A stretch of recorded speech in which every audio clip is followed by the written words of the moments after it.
আলাইকুম। ওয়ালাইকুম সালাম। কি বারে চাচা আজকে আবার কি খবর? আজকে যে শিং মাছ আনতে পারে বড় মাছ। শিং মাছ, কানুক মাছ। কানুস মাছ আনছে। কি আড়তের থেকে কি তোমাকে এমনি দেয় না টেকা না নেয়? কিনে লিয়েছি আমি এগুলো মাছ। দেখেন তুমি মাছ দেখো তো দেখি। এই যে দেখেন মাছ কি শিং ধর্ম? এটা কি গোয়া ফুটেই দেয়? কানুস মাছ ও মাছ ধর। আমি নাই। আচ্ছা কানুস মাছটা ধরে দেখাও, আলোক করে দেখাও। দাঁড়াও দাঁড়াও। আমি বলে দেখবো বলে না এটা কি বারে? হাই যে হাই। কি কথা বারে কি কথা বারে? তোমার তো ফুটে দিলা না। দেখছা? এটা কি স্বাদ লাগবে? ঘুরো ঘুরো ঘুরো কি মাছ ঘুরে দেখাও। কি দেখাবো? কি তরকারি? এর থেকে দোকানের কুমড়ো বড়ি আছে কি? আছে আছে। কুমড়ো সিদ্ধ হইবো? সেদ্ধ মানে ওই মাছ বাদ দিয়ে কুমড়ো বড়ি খাবা তুমি?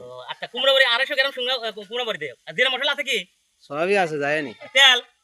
সব আছে আমার দোকানত। আচ্ছা তেল তুল দেও। কানুস মাছ যে তুমি লিসা পারে ওর না আরো মাছ না? এর মধ্যে আরো কানুন আছে, তার জাপানি আছে পারে। তুমি যে দিনগুলো মাছ লেগাছো অনেক দিন বুঝছা, আজকে আমার কিছু দেওয়া লাগবে মাছ। কিছু দমো। তাছাড়া আনলে খালে আল্লাহ তুমি একলা একলা খাবা। ইয়ে করো নি, বিকেলে যায় 1 টাকা লিয়ে আসো নি। আর তেল ফুটা দিবি কলে।